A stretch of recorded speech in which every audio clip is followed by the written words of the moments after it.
The F8 Open System and Tencent also held an annual ceremony to strengthen the platform concept of freedom and equalities.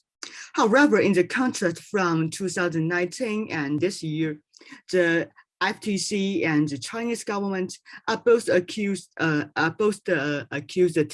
and Facebook of their monopoly behavior of restricting user access by competitors such as Qihoo Saluling in China and ByteDance in China in 2010 and 2020s. Since Facebook first initiated platform openness in 2007, the opening process of platform chains have been continued for more than 10 years. But similarly and paradoxically, both the two chains have been accused of monopoly by their competitors. So there comes an interesting question, and my research question is, under such two different social contexts, and the two platform chains established their open strategies and similar moments and encounter criticism of monopoly at similar time. So I want to ask, how does this paradox of openness and monopoly came about?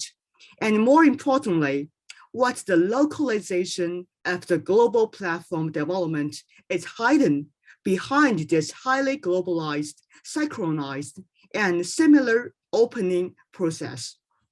So let me trace back to the studies before, and just as a key concept of platform studies, platform openness can be defined as the following levels. The first one is the establishing interactions, connections, and cooperation with rival platforms, and lessening the other platform providers to access. And the second one is second one and the third one is expanding the sponsorships of the platforms. So we can just to conclude two main streams of the past studies. The first one is we can conclude horizontal study dimensions.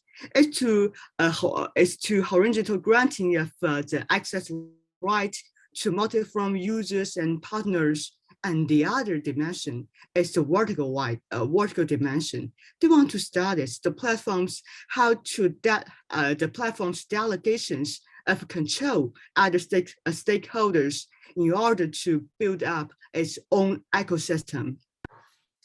And more importantly, especially in the second dimensions, which is known as the vertical delegations, in the case of Facebook, the process of infrastructuralization and platformization is achieved by the transforming from a social networking set to a multi-phased platform for social application development and advertising development and marketing development, and accumulating external dependencies in such a process.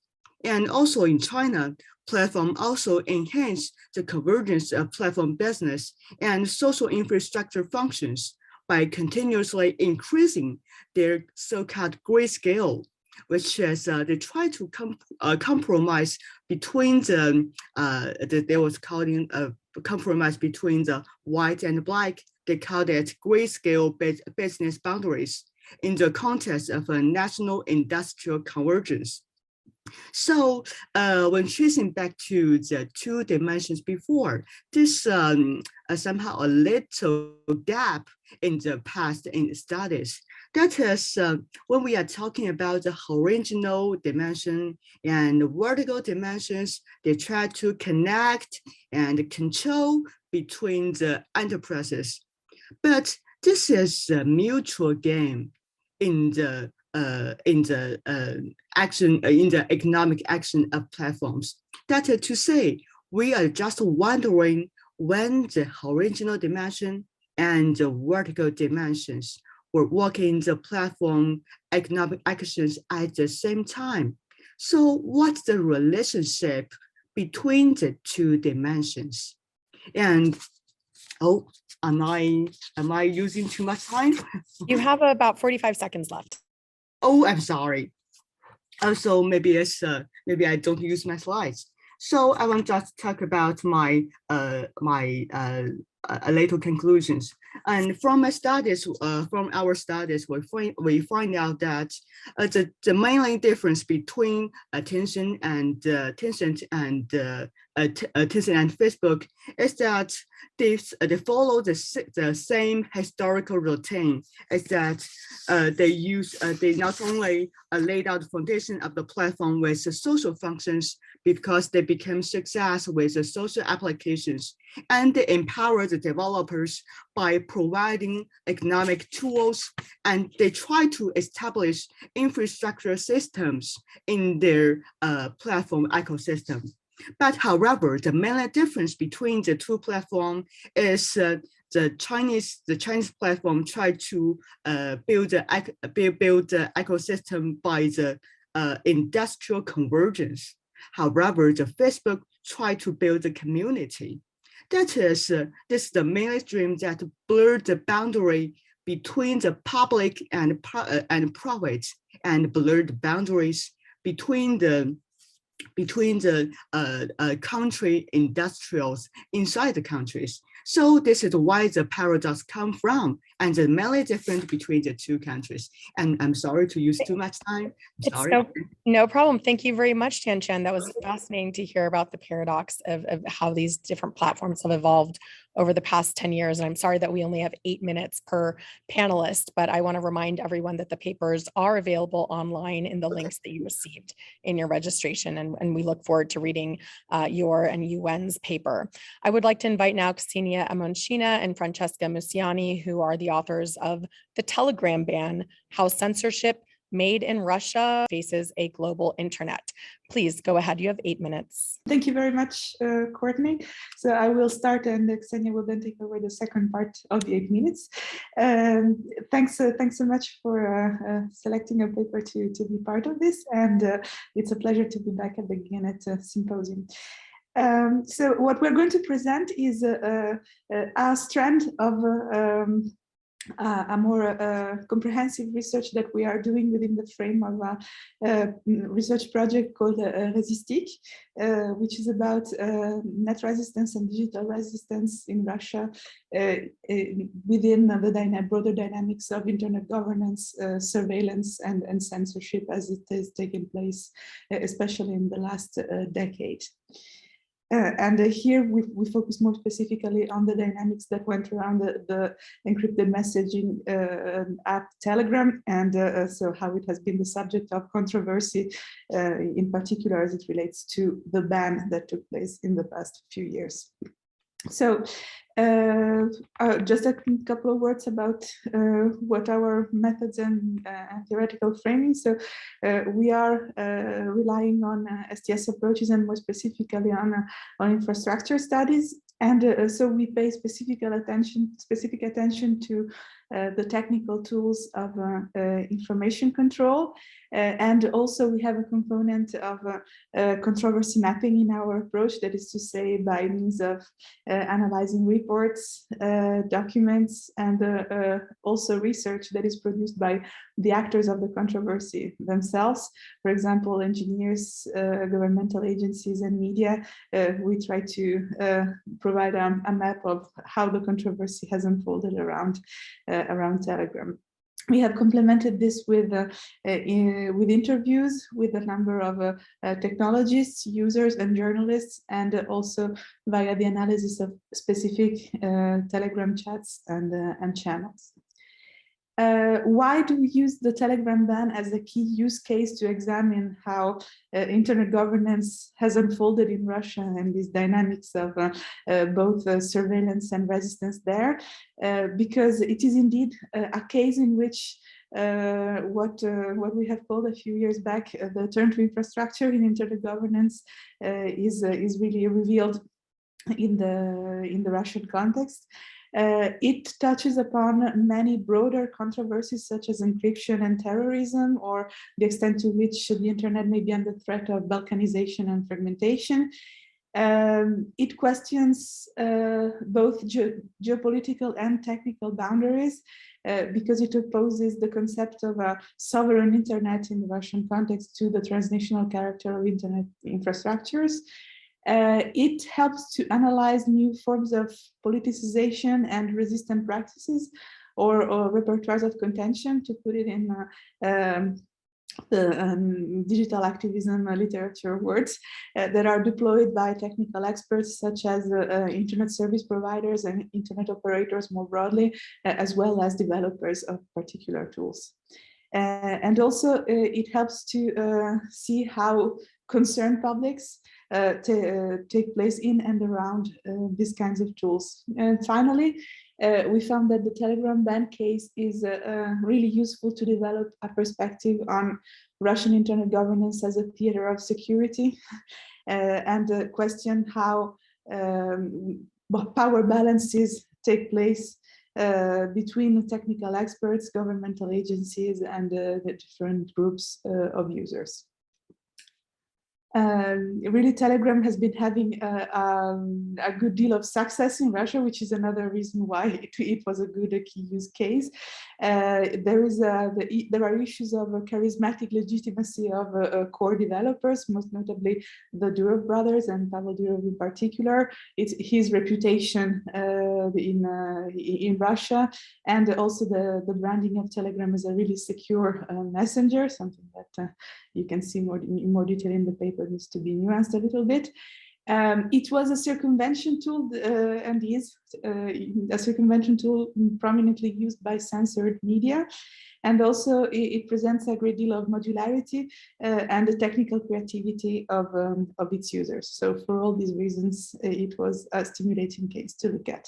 I will now let Ksenia to let you know some of the results of this paper. So we started the chronology of Telegram success and then ban and the end ban, and also followed the framing of Telegram in media, both from the side of defenders of Telegram, who were associating their fight for Telegram with fight for internet freedom in general, and on the side of the authorities that framed Telegram as a tool used by terrorists.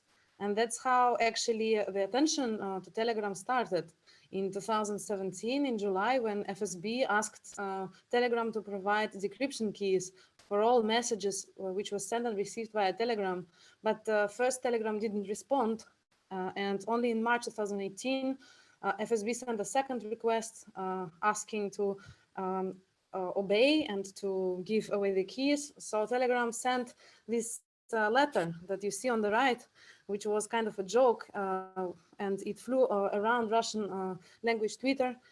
You see the keys made of metal, which were kind of symbolizing Durov's humor around cryptographic impossibility to deliver cryptographic keys of Telegram, because he said that it was impossible technically to provide decryption keys for Telegram.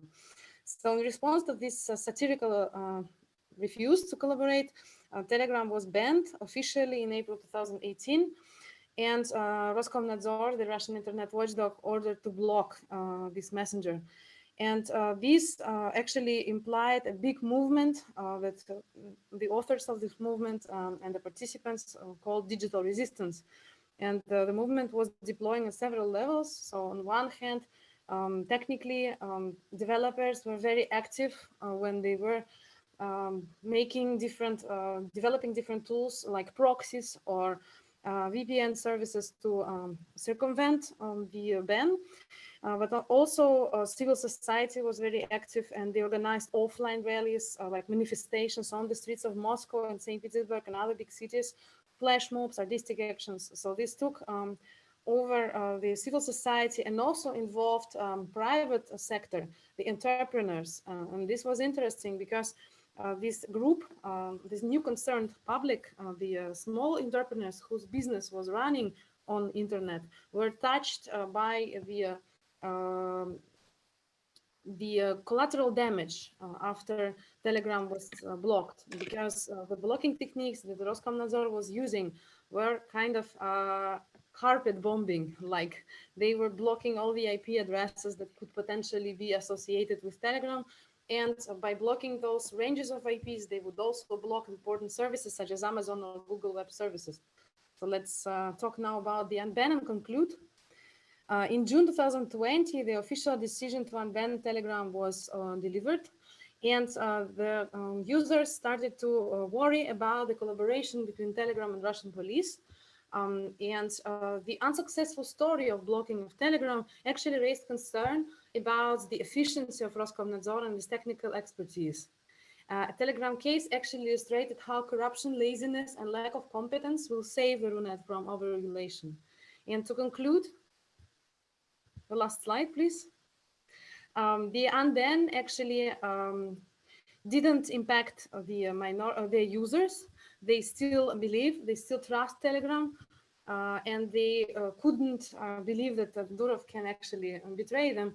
But the recent development, when in September 2021, during legislative elections, Durov decided to ban the smart vote bot made by Navalny. It raised a wave of criticism, but still no big loss in number of users. So the conclusions are coming. Yeah. So the Telegram ban made visible the vulnerabilities of technical and legal blocking mechanisms that were implemented by Russian watchdog and unveiled dependency of Runet that was sovereign, according to official discourse, on foreign internet infrastructures. And resistances to Telegram ban have actually conducted to modifications of how the ban was functioning, and in a way they improved the regulation of Runet. So there was this paradox that the Telegram became a lesson for the government who learned to better block the Runet. And here I conclude. I'm sorry, we were trying to be very concise. Thank you for your attention. Thank you, Ksenia. Thank you. Very interesting description of the tangle between Russia and Telegram. I do want to remind panelists it's really important that you keep to the 8-minute time out of respect for everyone else. And I am giving you notes in the chat. So with that, let's go on to Rachel Griffin, who is presenting her paper about new school speech regulation and online hate speech, a case study of Germany's NetzDG. Please, Rachel, go ahead. Okay, great, thanks. I'll just share my screen. So the subject of this paper is the NetzDG law, or Network Enforcement Act, which is a German federal law that was passed in 2017. Can you see the new slide? Yeah.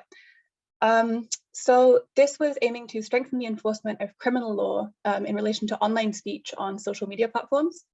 And although it deals with a wide range of criminal offenses, including things like defamation, as you can see from the quote that I've picked out here and various other government statements, the main motivation of the law was to target hate speech, especially racism and xenophobia, in the context of the events of 2015 to 2016. So the law primarily applies to platforms that have over 2 million German users, which really represents just like the 5 to 10 biggest. And it requires them to offer an easy way for users to complain to the platform about illegal content, which is defined as any content meeting the definition of one of 20 specified criminal code provisions. And when they receive such complaints, the platforms have to ensure that it's reviewed quickly by trained staff. If it is manifestly illegal, it has to be deleted or blocked within Germany in 24 hours. And if it's less obvious and requires kind of some more detailed assessment, generally it has to be deleted within 7 days. The platforms also have to publish a transparency report twice a year on their complaints handling procedures and how many complaints they're receiving and so on. And in terms of the academic literature to date, it has particularly focused on freedom of expression issues because this was really contentious during and after the passage of the law. There was a lot of concern in academia, civil society, and journalism about the risk of overblocking, so that if platforms were threatened with fines for not deleting content fast enough, even though they would only be fined if they did so systematically, not in individual cases, this would incentivize them to just block a lot of content, legal or illegal, without assessing it too closely. There's also been some criticism of the transparency provisions for not really providing meaningful and detailed information to independent researchers, and of the implications for democracy, media pluralism, and the rule of law of delegating criminal enforcement to these big corporate actors. But I think that a relatively under-addressed question is simply how far is NetzDG actually achieving its stated goal of reducing online hate speech? And this is not entirely surprising. It's because the main source of quantitative data on this would be the transparency reports. And as I've said, they're not really considered to be that useful. So in this study, I've tried to take a more qualitative approach. I've tried to assess the law's provisions and its regulatory strategy in light of the very extensive body of empirical literature that already informs us about how hate speech spreads in this context, and what are the factors that can encourage or facilitate it. And to get more an idea of developments since NetzDG was passed, I also talked to representatives of 7 German civil society organizations, which I think is an important additional perspective to bring to these debates in comparison to the transparency reports, which are essentially giving us the perspectives of the platform companies. I also want to highlight that this question has a much broader relevance beyond the German context.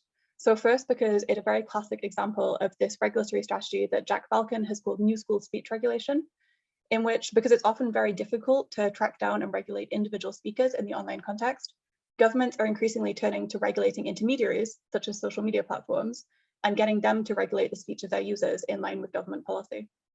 And NetzDG can be seen as the first law that used this particular strategy to target hate speech on social media. But since then, several other countries have actually passed very similar legislation. So I think that makes it especially important to assess whether it's a good legislative model to follow. In terms of what we already know about hate speech on social media, as a very brief overview, I'm sure that most of you have already heard claims that algorithmic content recommendations often promote extreme and divisive content, including hate speech, because it drives engagement. And indeed, we do have some evidence for this happening in relation to the far right, especially in Germany. But the literature also highlights a lot of other platform design features and affordances, which are also influential, and they vary a lot by context. But one that I particularly want to highlight is the social and interactive affordances that are so central to how these platforms work, because they mean that users influence each other's behavior. And often users can disseminate or encourage hate speech without actually posting it themselves. So for example, you could comment on a post by saying something that is entirely legal, but if that post contains something illegal, your comment will then make it more visible to other people in their feeds. Literature also suggests that content moderation, which is what's mandated by NetzDG, is useful and it does reduce the impact of hate speech, but it's also quite limited as a solution for several reasons. First, no platform has a way of identifying and moderating all of the hate speech that they host. Second, it doesn't address a lot of the other factors that are more to do with the general platform environment that I just highlighted on the last slide. And also because it completely censors user speech, it raises particularly serious free speech concerns. So looking at the NetzDG law in light of this, I think something that's immediately apparent is that its scope is actually very narrow. So it only creates new obligations for platforms in relation to illegal content, which really means the level of individual posts and comments that might specifically break the law. So it doesn't address kind of broader factors of the platform environment, such as recommendations that we know also influence this issue. It doesn't affect legal content, which might be, not itself breaking the law, but actively encouraging others to break the law. And the only way that it asks platforms to intervene in this content is by deleting it. So it doesn't deal with any of the other ways that we already know the platforms are influencing and regulating user behavior, and which might also be possible intervention points. And these points are really closely related, because if censorship is the only remedy that we consider, then it means that necessarily the scope of the law has to be very narrow to avoid major free speech concerns. In terms of whether NetzDG is actually leading platforms to moderate content faster, my interviewees were quite divided on this. And without more quantitative data, it's very difficult to say for certain. But generally, they agreed that content moderation is quite limited as a solution. So in addition to the points that I mentioned before, they highlighted that in a sense, it's always intervening too late because the hate speech has already been published. Probably it's already been seen by a victim who then had to report it under the system. And they kind of highlighted the need for other interventions, especially around kind of software engineering, things like recommendation algorithms, which would actually discourage hate speech before it takes place. They also stressed that the reliance on users to report content in this system is problematic. First, because of the emotional and mental labor that it creates for the victims, and the way that it shifts responsibility to the individual to create a safe environment, rather than to the platform, which is actually responsible for that environment. We also know that it can quite easily be abused. There have been a lot of documented instances in and outside Germany of people coordinating to send fake reports of illegal content, often targeting victims of discrimination, and successfully getting their content or accounts removed. So to conclude, I want to really stress that even though NetzDG attracted a lot of attention and comment in academia and civil society, and it's kind of been framed as quite a path-breaking approach in this area, it actually takes a very, very conservative and incremental regulatory approach. So it doesn't really engage with a lot of the factors that we know influence the likelihood of people posting or viewing hate speech, and a lot of the possible intervention points that have been highlighted in the literature. It really just looks at the content moderation systems that platforms already operated and makes some small tweaks to them. So I conclude the paper by calling for a more systemic and preventive regulatory strategy. by which I mean that it would consider all of the ways that platforms regulate user behavior as possible intervention points and call for all of them to be geared towards discouraging hate speech and creating a more safe environment. And in line with this, a major focus should be actively discouraging hate speech in advance and not just deleting it later. I'll conclude there. Thanks. Many thanks, Rachel, for that and for keeping within time. Very interesting discussion of a very influential law, as you mentioned. Now we're going to take a little bit of a step to a different realm, from the empirical analysis to the theoretical, with the next two papers. And so first, I'd like to invite Brenda Dannecker to present their paper on neural governance. Please go ahead. We have 8 minutes. Thank you. And there's a typo in the program, so I would love to talk about neural governance, which sounds super interesting, but I have no idea what it is. The paper is about neutral governance, and I will tell you what I mean by that in just a minute. Thank you, everyone, for being here and engaging with my work. I'm going to talk today about the relationship between content moderation and international human rights law. The starting point is a problem you're all very familiar with. A few companies decide how speech circulates online. Almost everyone agrees that these decisions should be made through more democratic mechanisms, or somehow the decisions should align with the public interest. And many projects try to address those democratic deficits in different ways. Some projects believe in empowering other actors. For example, one could ask governments to play a more active role. Others think it is urgent to break up these companies so that none of them concentrates this much decision-making power. The Human Rights Law Project posits that companies should adopt human rights treaties as their own content moderation rules. So instead of discussing who should be making the decisions instead of companies, the Human Rights Project tells the decision makers what decisions to make. The project offers a set of substantive standards found in human rights treaties and the interpretation that international organizations make of these treaties. And the promise is that if companies adopt these standards, they will be aligning their policies with the public interest. Human rights advocates say we don't need to reinvent the wheel here. We already have a global shared set of rules that we can implement on social media platforms. But the project does say something about who has legitimacy to govern online speech. It's human rights experts, the people who understand these standards very well. So the result is that instead of having an unsolvable normative dispute over what the best content moderation rule is, the Human Rights Project imagine instead an implementation problem. We already know what standards reflect the public interest, and we can bring in experts in those standards that can adjust them and make them work in the digital space. I call this model a neutral governance system, or objective or expert governance.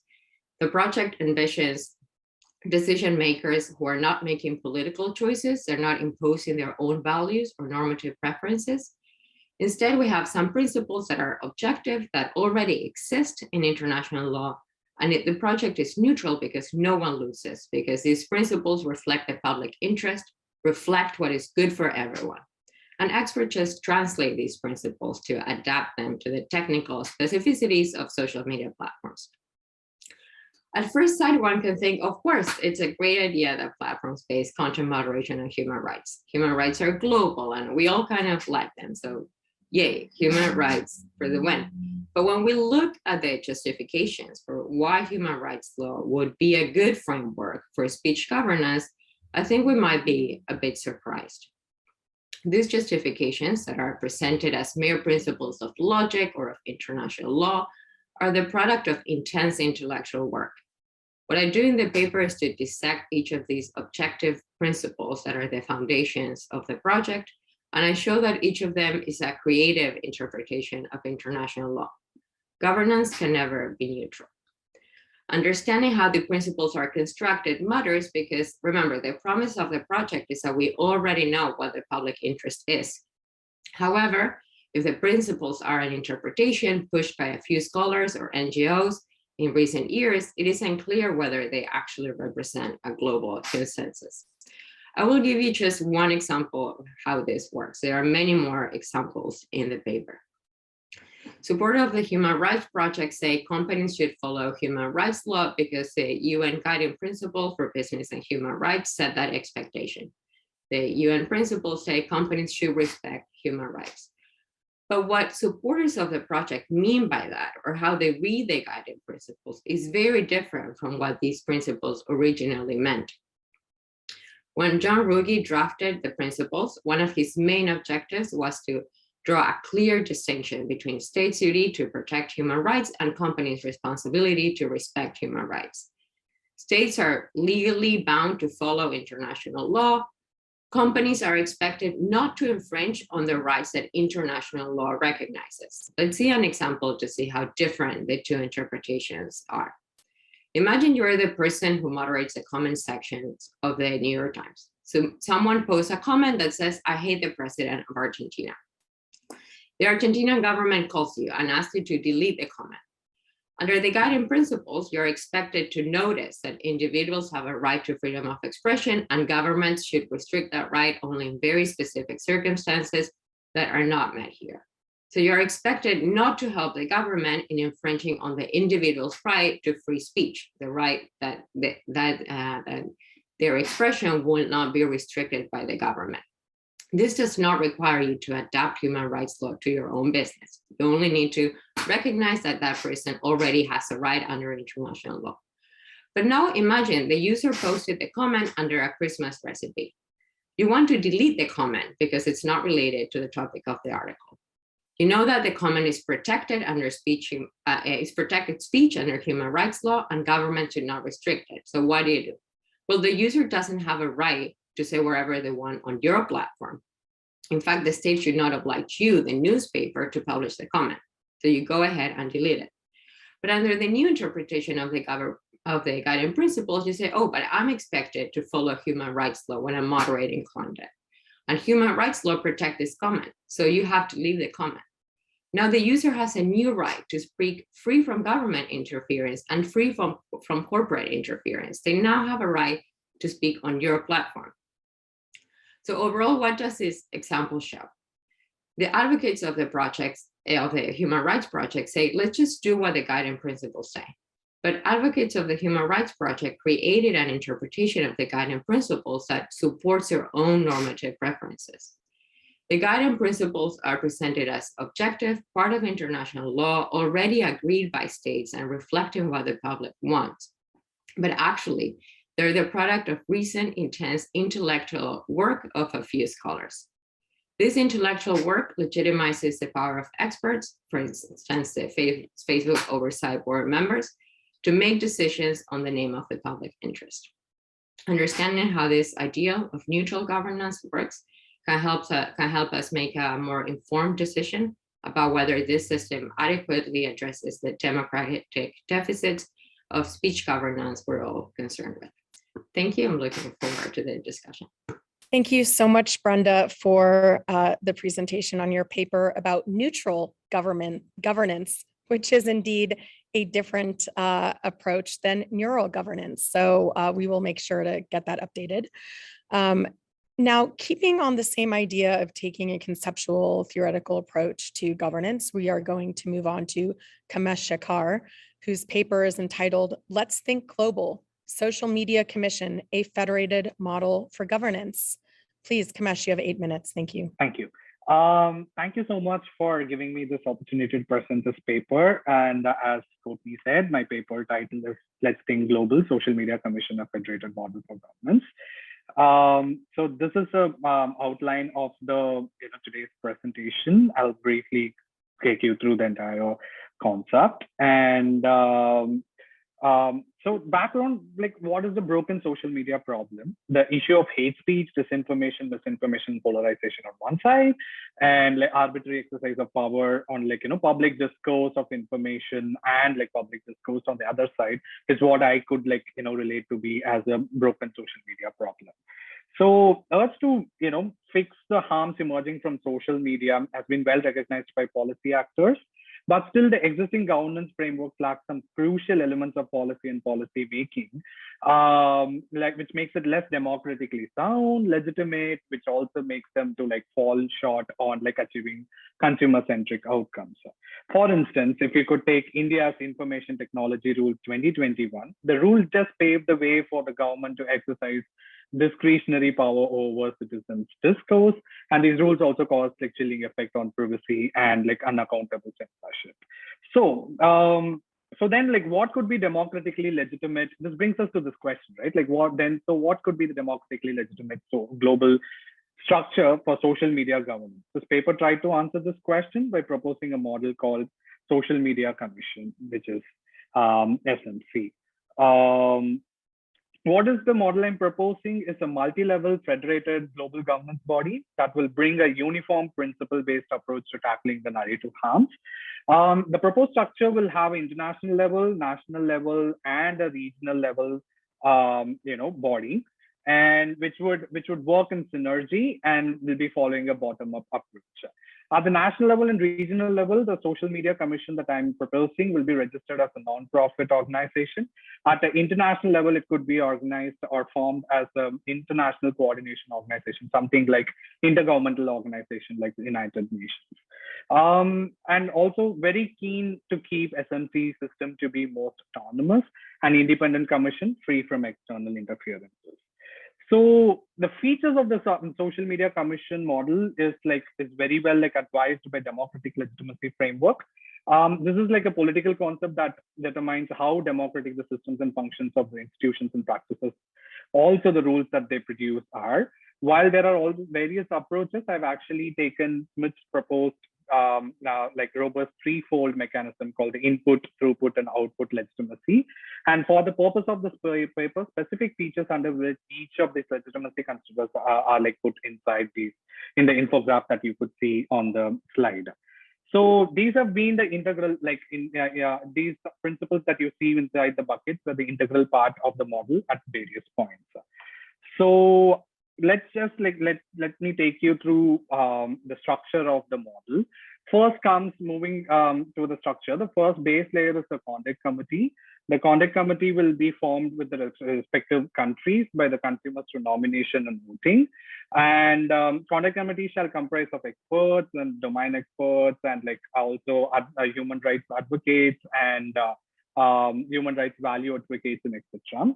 And the critical role of the committee is to constitute the Social Media Commission at national and regional level by taking nominations, as well as seeking out representation from social media platforms in government and parliament. So another important crucial role of the conduct committee would be the internal regulation, which they will be proposing for the national and regional level Social Media Commission, which would provide a procedural clarity to the commission and process transparency to the consumers. Further, they will also be actually holding the national and regional level bodies accountable to their actions.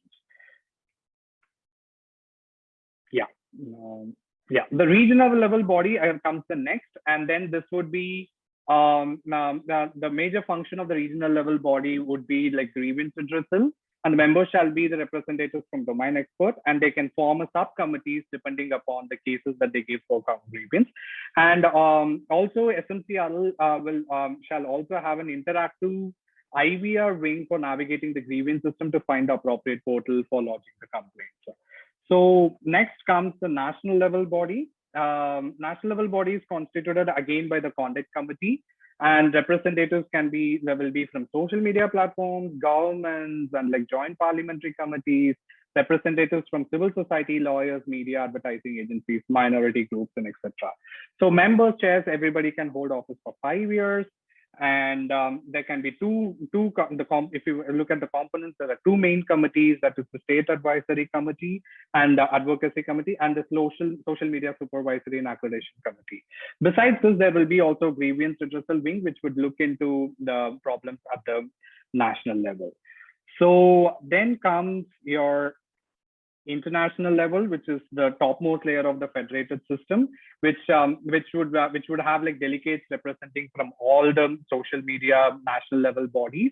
And the major function here will be divided into 4 main committees, which is Algorithmic Moderation Committee, Human Moderator and Welfare Committee, Lateral Moderation Committee, and State Mandated Content Moderation Committee. So also in addition to this model will also have expert subgroups to support the matters discussed by the main committee. This completes the federated structure of the SMC model. Moving on to the functions, The pipeline of function first comes the constitution of universal principles, and the SMPIL, that is your international level, will frame the universal principles with the help of main committees to aid various forms of content moderation functions constituted by both state and non-state actors. And each committee has a representative aspect, that's the main committees has a representative aspect of content moderation to deliberate upon and develop a set of principles that will finally be debated by the full committee, that's the Social Media Commission international level, and voted for implementation. Happy to go into all these principles separately during the Q&A if anybody is interested. Moving on towards the other functions, next the function of the national level comes to be the advisory and advocacy role to the state. Here I've divided this into monostates and dual states according to the relationship that they have. And also the national level body will be working in association with social media platforms in terms of incorporating these international principles into their processes through various market mechanisms and supervision and etc.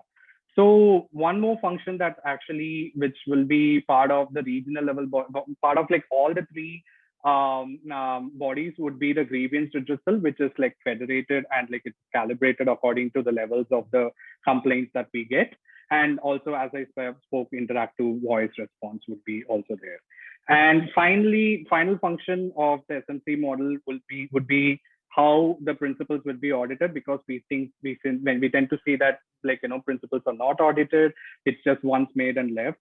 Whereas here I propose a bottom-up approach of principles audited through dispute prevalence, which would be done by the regional level body.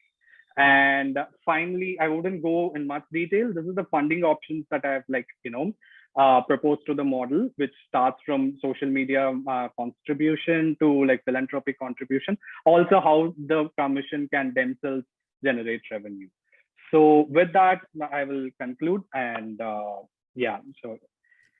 thank you. Thank you very much, Kamesh. We appreciate you keeping to time and really interesting, detailed look at such a proposal. I'd now like to invite our discussant, Peng from Nanyang Technological University, to take 8 minutes to respond to these papers. And we're going to give the authors, if we have a chance, to briefly respond at the end, but I also want to invite those who are part of the Zoom session and watching online to go ahead and use the chat function, which should be open, to put in your own thoughts and your own questions in here, and we'll try to incorporate those throughout. So please, Peng, go ahead. So first, the paper on paradox of platform monopoly, by Peng now. I think I assume you would have heard it, summarize. So I think some issues here that I want to highlight. I think it's a good question to pose. But the definition of openness is not quite well defined. Because then the question is, the audio isn't good. So I want to say first of all that the definition of openness is not quite clear because there is a movement from openness to monopoly, and so the question is a good question. How does that happen, right? Because the platforms say they're open and anybody can join, but at the end of it, we are seeing monopolies develop, and this is a problem. It seems to be common in platforms, and everybody wants your platform, right? So how does this process happen? Right now, I don't see much theory in the paper, although the word theory is mentioned in the title, but I don't see much theory there. So I think if you can bring that in to talk about the process of moving from openness to monopoly and bring theory, that'd be good. There's some issues in writing, especially referencing, so it'd be good to correct those. The next paper on the Telegram ban is much more descriptive. I'm not sure that there's a theoretical ban here, but I think for qualitative papers, if you have important insights, that would say that is good. In this case, the question that he raises is Telegram as safer than WhatsApp? Because people move from when Facebook changed the policies on WhatsApp, there were people moving from WhatsApp to Telegram, Signal and others, and there were much more downloads there. This paper seems to suggest that Telegram may not be as safe as what it's touted. The next paper on net regulation, This is a very interesting paper. In fact, it's a very important law. This NetzDG has been used as Richard had mentioned, the inspiration for anti-fake news. It's said that this NetzDG law is about fake news. That's fake news in itself. But it's been used across the world really as okay, this is what Germany did, we should do it too. I would say that this is very well done, Rachel. The work is very well done. I think it's part of your PhD thesis. It's narrowly targeted to allow more freedom of expression. So I think it's a good model because I did look at it to some extent. The criticisms that are made are not bugs, but they're features of allowing greater freedom of expression. For example, moderation after publication. If you have moderation in advance, that will be prior restraint. That is in fact the worst form of censorship because it doesn't even go out. So I think that some of the criticisms are in a sense misplaced when we don't consider freedom of expression issues there. There was a point about promoting that transparency was secondary to the overriding aim of preventing hate speech. I would say no. Promoting transparency is a means to prevent hate speech. So they're trying to be transparent to tell people that this is happening here. I know that Jack Balkin is cited. Yes, he's known Yale professor in this space, very well regarded, involved in other works in this space, but he's American. Also, I would caution the application of free speech doctrine to Germany because it's really quite different, right? I mean, you wouldn't want to apply Singapore free speech rules doctrine to Germany, for example. Right? So, for example, Jack would say that intermediaries in Germany should not be censored when they're promoting Nazism, right? Because in America that's allowed. So I think there's some room for caution here. There's a question as to whether censoring content, especially when content is available elsewhere, will lead to the Barbra Streisand effect or the forbidden fruit syndrome. So let me just copy and paste that into the chat. Okay, yeah. Just in case I don't pronounce it well. And I think that's the reason why there's a 2 million base. In other words, I don't want to highlight some minor hate speech chat. Therefore, I want to avoid the Barbra Streisand effect, right? And I want to avoid the forbidden fruit syndrome. I highlight it and people start going there. Therefore, I set a base of 2 million people. And I think that's why this was set there. A final comment or / question.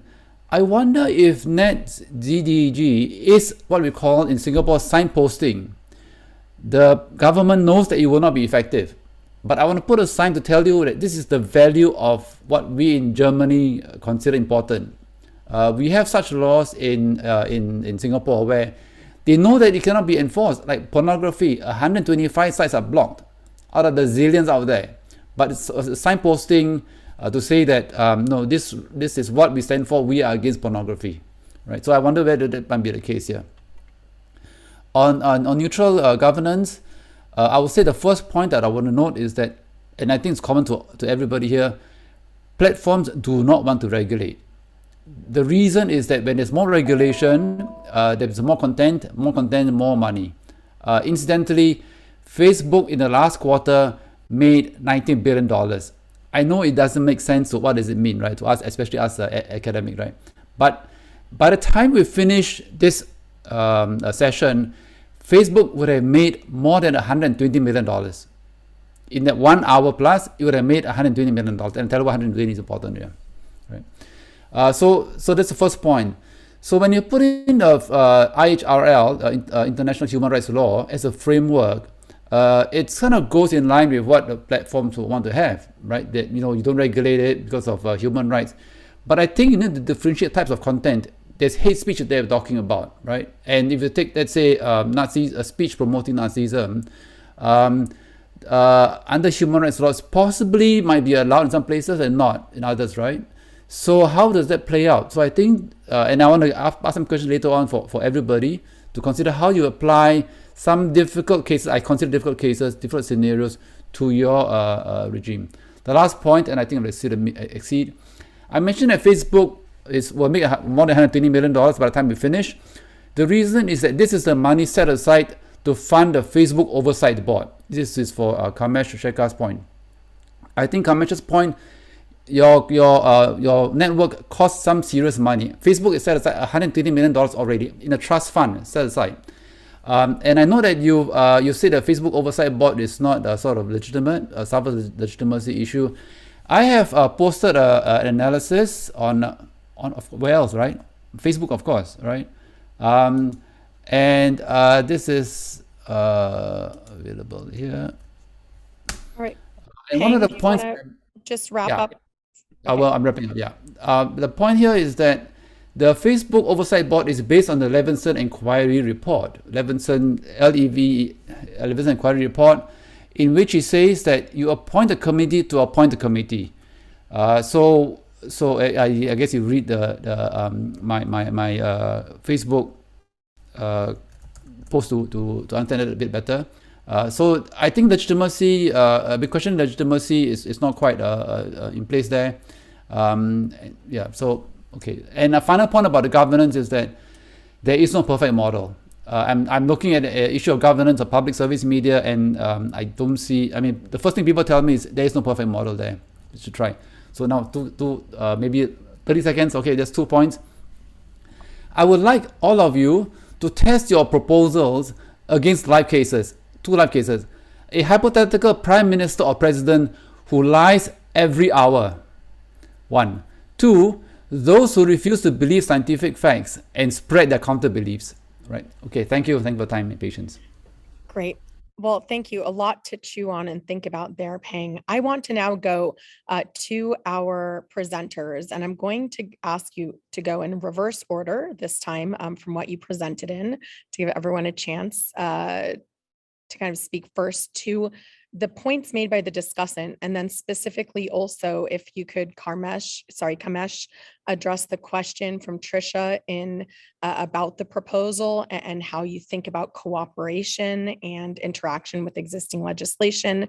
And I'd like to flag also that there's a question specific to Telegram in Brazil and to NetzDG. So I'm going to give each paper about 4 minutes to respond. If you have 2 authors, please choose between you who will respond. And I will be a little bit brutal so that we can go ahead and hear from everyone. So Kamesh, let's hear from you again in response to the discussant and the question raised in the chat. Thank you. Great. Thank you so much, Courtney. So first, let me go with the discussant's point on legitimacy of social media. I mean, the Facebook Oversight Board.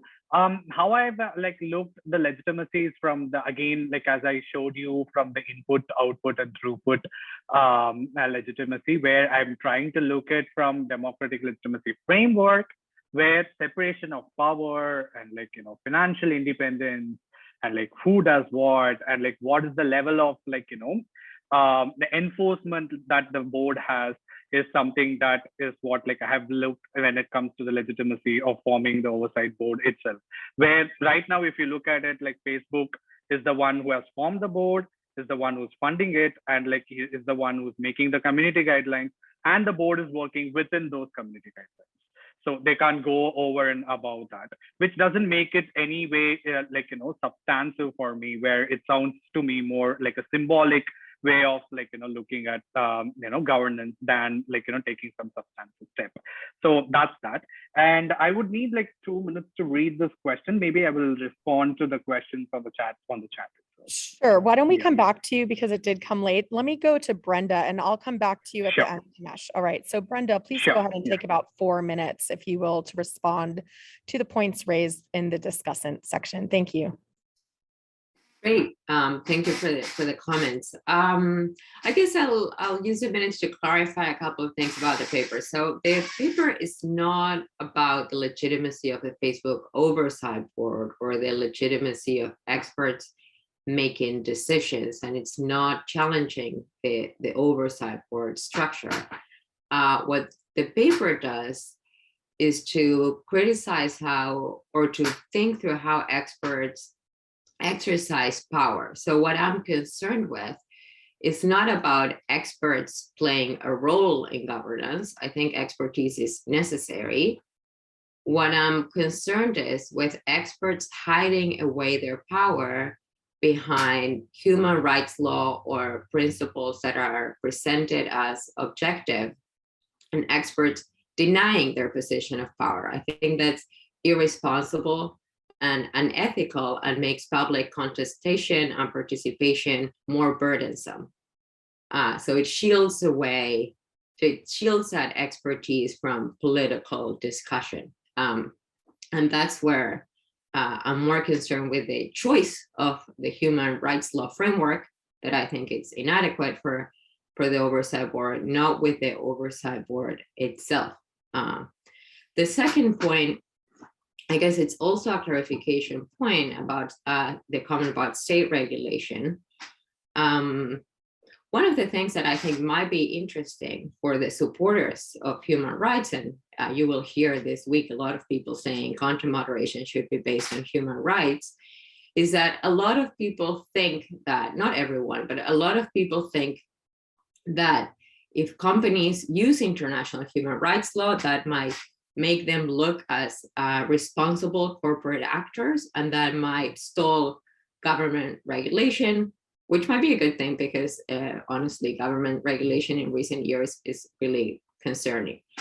But actually the framework, an unintended consequence of the framework is actually the opposite. If every decision that Facebook or a company makes about a specific piece of content involves a human rights issue, if that is infringing or protecting a human right of the user, then states have a duty to intervene very strongly and make sure that they're protecting that right and regulating actually all type of moderation. Because there's every time that the relationship between the responsibility to respect human rights and the duty of states to protect human rights, is that those rights are the same. So every time that we say the company is protecting a right, we should be expecting a state to be regulating exactly the same thing. So I think it's calling for much more regulation that we usually have. No one says this, and no one needs to push their project to its logical limit, but it is a logical consequence of what human rights advocates say, and I think it's an unintended consequence for them, so it might help them think through their own proposal. Fascinating. Thank you so much, Brenda. A lot to think about, and if I can, I think it would be really interesting to have your perspective at a session that Milton Mueller, who's also a GigaNet member, founder, and I are doing with several people on Friday about multi-stakeholder governance, where we'll discuss Facebook Oversight Board. There are many sessions where I think these points are going to be relevant. I want to go on, however, to Brenda and ask you, to Rachel, and ask you if you could please take a few minutes to respond to the questions and issues raised by the discussant, as well as in the chat. Thank you. Great, thanks. So I'll start with Mike's question in the chat about whether these compliance requirements create disproportionate burdens for smaller companies. I think that for NetzDG specifically, this is not the biggest problem because it really only applies to a few companies that are much larger. It's kind of gone up and down a bit, but as of the most recent transparency report period, at the start of 2021, there are only 8 companies that are subject to these requirements. And for smaller companies, they have a couple of new obligations, like they have to appoint a legal representative in Germany who can receive lawsuits and things like that. But I think that that's not kind of a huge hindrance to them competing in the market. But I do think that this is a very live issue in general, platform regulation. We know that it's been a big issue of the GDPR, for example, and I think we're also starting to see it under the copyright directive. Like a lot of platforms, smaller platforms, to meet these new filtering requirements are starting to turn to kind of software as a service providers.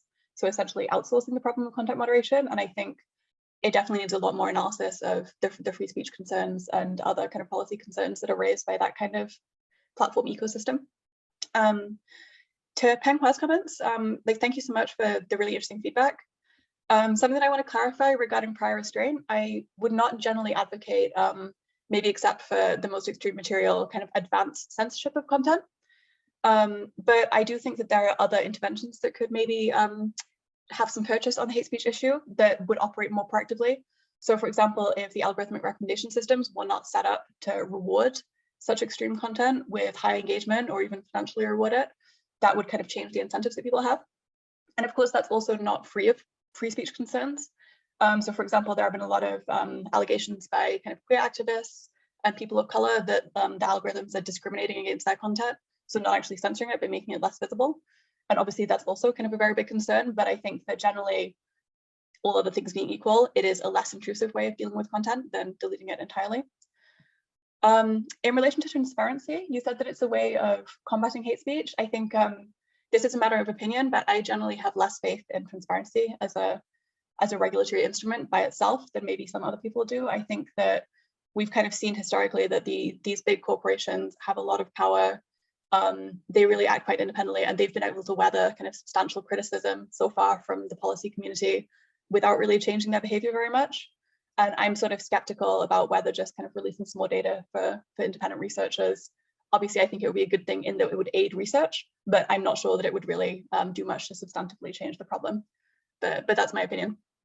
And with regard to signposting, I think I agree with one of the comments in the chat that yes, it is good to kind of symbolize the government's commitment to combating hate speech. And this was actually something that a lot of my interviewees from the civil society groups brought up. They said that they really welcomed that the government was kind of openly taking the problem seriously. But I do think that, yeah, that's not enough. I mean, hate speech, we have a lot of documentation of the very negative consequences that it has for people from minority groups. We have kind of women and people of color, especially, kind of really measurably being prevented from taking part in public debate and self-censoring to avoid being victimized in this way. And I think that, you know, symbolizing that we don't accept this in our society is a good start, but it's really not enough in dealing with the problem. So yeah, that's all I guess. Thank you, Rachel, for that concise and effective response. I'd like to now go to Francesca or whoever you've decided, Ksenia, if is going to reply in the 4 minutes, and also draw your attention that there was a question in the chat kind of regarding political context. Please go ahead. Hi, so I will start with the question of our discussant. First of all, thank you for comparing Telegram to other apps. This was indeed somehow not in the center of the paper, but what we wanted to show is that there are some reasons for which users choose among multiple messengers, Signal, WhatsApp, or Telegram, or Wire, and so on, which are not often and always based on security and cryptographic properties of the said app, but often are based on other criteria like the charisma or the reputation of the team that developed a tool. And in this sense, Telegram doesn't really offer the end-to-end encryption by default as WhatsApp does, but its reputation played a very important role in its popularity among Russian opposition. So this is something important. And I also wanted to emphasize that we as ethnographers of technology indeed played a big role to interviewing and observing people in practice. And there is a big part of description in the paper. However, we did make important points in terms of internet governance. For example, the approach to Russian internet governance model as vertical and centralized, which we tried to deconstruct by showing the Telegram use case as a use case that makes a big point in the controversy between the dependence on foreign infrastructures and the official discourse of Russian internet watchdog that Russian internet is sovereign and independent. So about Brazil and the Telegram case of Telegram ban in Brazil, what I see here is that Telegram is used by another part of political spectrum than in Russia. So indeed, in Russia, it's more used by opposition to an authoritarian regime. And the resistance of Telegram to Russian government's blocking was seen as a resistance to the government as such. Whereas in your case, it's a quite conservative way of using Telegram. And we saw the same thing in US as well, when Trump's supporters migrated from Facebook or Twitter to Telegram as well, because it had this slowness and non-compliance to demands of blocking certain channels and so on. So in this sense, you were asking about how possible the ban is in Brazil. I think that this depends a lot in how Telegram responds to it. So if Telegram agrees to ban certain groups of Bolsonaro supporters, for example, or ban certain hate speech or other kind of content, then maybe it will not be blocked there. But if they don't, then it all depends on technical capacity to block Telegram, because they use quite interesting circumvention mechanisms. If they deploy the same kind of circumvention techniques as they did in Russia, then it might be very hard for any government to actually block it. Whereas, as you know, in Iran, Iranian government managed to successfully block Telegram, because Telegram team didn't deploy the same kind of circumvention techniques as they did for Russia. So yeah, I would say that those are my answers to the two questions. If Francesca has her word to add, maybe briefly, she had something to say. Francesca, did you want to add anything briefly to that? Sorry, yeah, I can take like 15 seconds to say that. Please go ahead. I think that one of the things that the paper can put forward at a theoretical level is also to show how there are measures that are not fully developed by governmental actors, and that can be perceived as either corrupted or incompetent, that can in fact be one of the resistances in itself to and the principal limitations to how these actors want to deploy actually a surveillance state. I think that I got a remark privately that went in that sense, and I think that this is indeed one of the things we wanted to say in the paper. Great, thank you so much for that addition. Tianchen, I want to go ahead now and turn to you to respond to the discussant's points, and invite you to spend about 4 minutes, and also remind you to take a look at the chat if you want to incorporate any of the responses there. Thank you. Okay, thank you, Courtney, and thanks Professor Peng. And I will answer some questions of what we have discussed before. Firstly, his seriological perspective that we choose. And just as we have read in our essays, and the seriological perspective we choose is platform governance.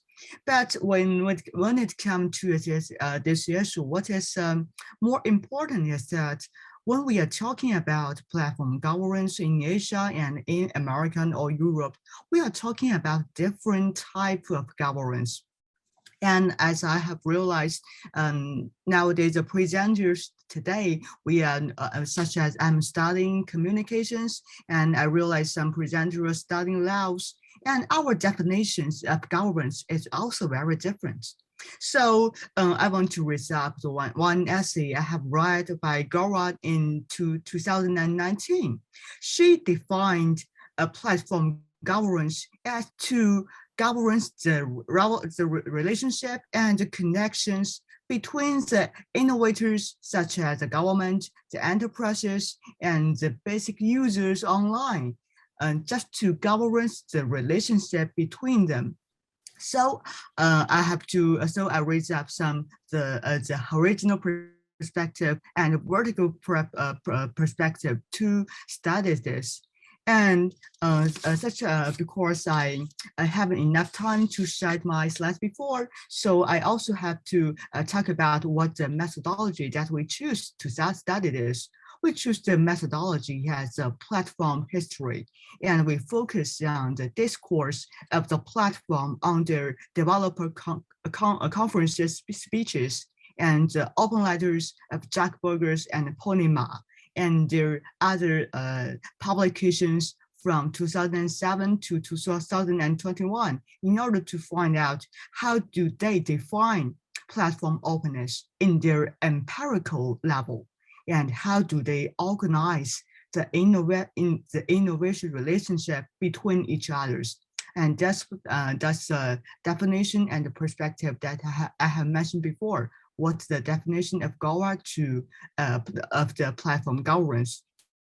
And more importantly, we want to talk about under such circumstances, what's the difference, and what's the difference in social context of platform governance between the two countries and between the two platform chains. And that's my answers.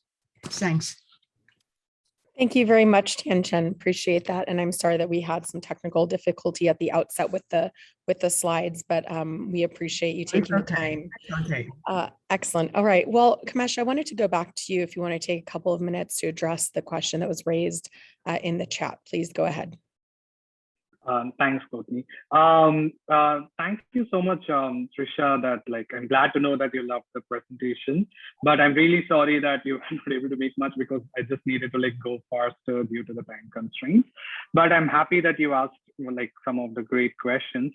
So to go over the first one, how do you think the cooperation from various stakeholders to be ensured? So as you would have seen, or you could also refer to the paper, is that the commissions and the committees under each commissions will be formed through collaboration of various stakeholders who are coming together with equal representation, where they can debate it across each other to come up with whatever the outcomes they want to come from. And moving on towards the second question, how do this interact with existing legislation and platform coordination and etc.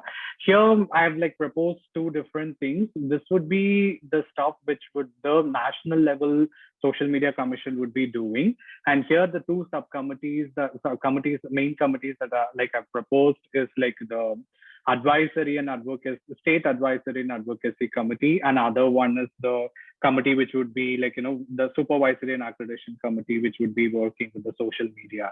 So here how I had addressed how are we going to smoothen these legislations which are existing and etc. I've looked it through the relationship theory of international relations, where you have monist and dualist states, where in the monist states I'm trying to propose that we need to start looking at how the universal principles that would be framed by the international level body will be signed by the monist states such that it becomes the rule of the land. So whereas in dualist states, the international principles and the domestic laws stands different, where they don't really come together, where there I'm trying to propose is how can we advocate as a national level body towards making states understanding the importance of these principles, hence incorporating into the legislations they have. Whereas in the case of the social media platforms, how they are going to take this within their functions, one is obviously I'm proposing a soft touch enforcement framework where name and shame, etc. and stuff. Also, one more side I'm looking at is the market mechanism, where they can actually try to make audit processes and also certification, sort of a principle-based certification sort of a process, where they can actually make it lucrative looking for platforms such that they go for these things to make a competitive edge in the market. So just I wanted to also answer Trisha's biggest question that was for everyone in the panel. Yes, I still see there's a case for universal principles, but maybe I think universal principles has to be tailored according to the national context and etc. But still overarchingly principles should be there, which could be later tailored, which is what the model also proposed. Principles, and then the national level body will tailor it according to the national context. And you wanted some example. Best example I could give is the privacy by design, where we have various principles like proportionality and necessity and etc. and stuff, where they are universal principles which have been incorporated by various legislations according to the context. So that's one of the universal principles that I could actually give as an example. Yeah. Thank you very much, Kamesh, for answering those questions. And I know that there have been a couple of questions raised in the chat for all panelists, which we don't have time to do another round on, but I want to invite all the panelists to respond in the chat, if you can, in a very short answer, whether you think that there could be one kind of universal approach to platform moderation or governance. If you put that in the chat, I'm going to read it out. And whether there is this ability to work with governments and platforms, if we can get the incentives right, against, again, a full covering approach. But I want to briefly invite our discussant to just come in quickly, Penghua, if you would like to, just take a minute or two to respond with your thoughts, any of the questions or responses, and then I'll conclude the session. Please, Penghua. I appreciate the diversity of topics that have been brought up, and I like the fact that we have PhD candidates working on this, which means that these are very thorough studies, well studied, with good research methods. I would say that in terms of the governance method, my own view is that there is no one perfect model, and not even in a country level. I've been looking around for governance of media, not internet but media, and I concluded there's no perfect model. The question is whether it works reasonably well, and I think we should be satisfied with like 80-90%, and we should be happy with it. Yeah, thank you. Great. Well, thank you for that. And with that, I would like to thank our presenters today, our discussant, the engaged audience. I think this has been a fascinating session, and it really exemplifies why there is a field of internet governance and how that has expanded and really come to focus in recent years on platform governance.